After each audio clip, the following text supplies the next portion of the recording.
अब हम जानेंगे पृथ्वी की गतियां। पृथ्वी की गतियां। जब आपको ग्रह शुरू किए थे तो बताए थे कि ब्रह्मांड में जितने भी ग्रह हैं उसमें दो प्रकार की गतियां होती है, कि पृथ्वी में दो प्रकार की गति होता है। एक को कहते हैं दैनिक गति, दैनिक गति, इसी को घूर्णन गति भी कहेंगे। दैनिक गति या घूर्णन गति कहेंगे। एक होता है परिक्रमण गति, परिक्रमण गति या इसी को वार्षिक गति भी कहेंगे, वार्षिक गति भी कहेंगे। क्या कह रहे हैं? दैनिक गति और वार्षिक गति।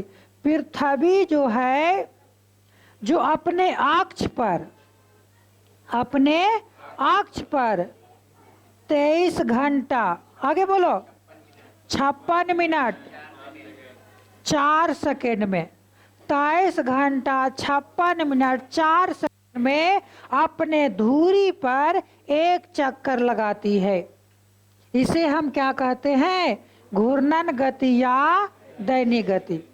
और इस दैनिक गति के कारण दिन एवं रात होते हैं, दिन एवं रात होते हैं।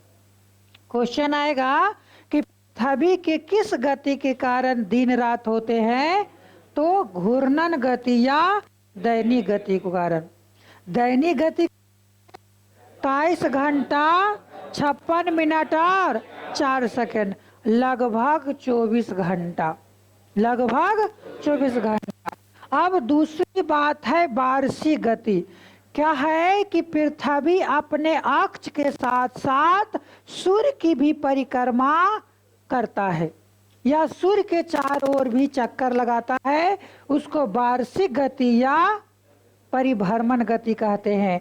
और ये कितना दिन में होता है? 365 दिन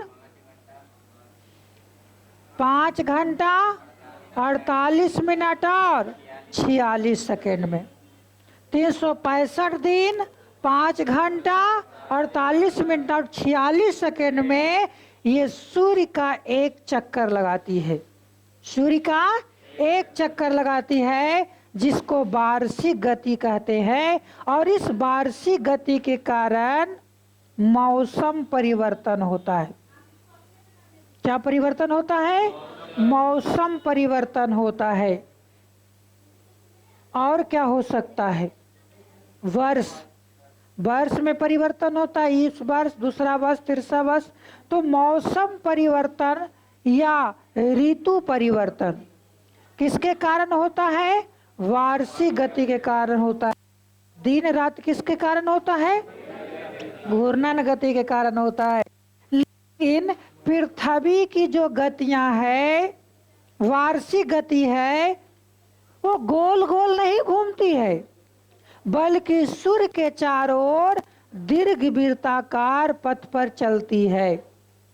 दीर्घवृत्ताकार पथ पर सूर्य के ओर चारों ओर चक्कर लगाती है। ऐसे मान लिया जाए कि यहाँ पर हमारा सूर्य भगवान है, तुम्हारे अनुसार, जो हनुमान जी खा गए थे, बुढ़वा कहीं का। पृथ्वी पर एगो अदना सा जानवर, जानवर नहीं कहेंगे जी,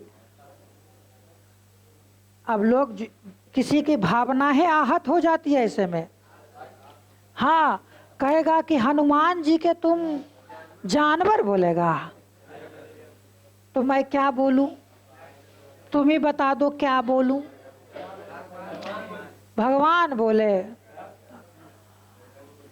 बजरंग बली। अच्छा, उसको हम बोलते हैं बॉडी बिल्डर भगवान जी, ठीक है। हाँ, यहाँ देखना है कि पृथ्वी के चारों, सूर्य के चारों ओर जो पृथ्वी या अन्य ग्रह जो चक्कर लगाता है, वो दीर्घवृत्ताकार पथ पर चक्कर लगाता है। इस कारण से कभी पृथ्वी सूर्य से निकट होता है, कभी पृथ्वी सूर्य से दूर होता है। कभी निकट और कभी दूर होता है। अब देखो, एक यहाँ से दूर है और यहाँ से निकट है, यहाँ भी निकट है। ध्यान से सुनना है, कभी सूर्य से दूर होता और कभी सूर्य से निकट होता है, जिसको हम, ये 3 जनवरी का काल है और ये है 4 जुलाई। 4 जुलाई ध्यान देना है कि पृथ्वी सूर्य से कभी अधिक दूरी पर होता है और पृथ्वी कभी सबसे कम दूरी पर होता है। सबसे कम दूरी पर कब होता है?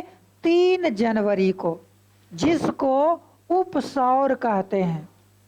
क्या कहते हैं? उपसौर कहते हैं। जब पृथ्वी सूर्य से सबसे निकटतम होती है, कब? 3 जनवरी को। उस दिन को उपसौर कहा जाता है। क्या कहा जाता है? उपसौर कहा जाता है। लेकिन जब सूर्य सबसे अधिकतम दूरी पर होता है पृथ्वी से, उसको हम अपसौर कहते हैं। क्या कहते हैं? अपसौर। तो अपसौर को किस दिन?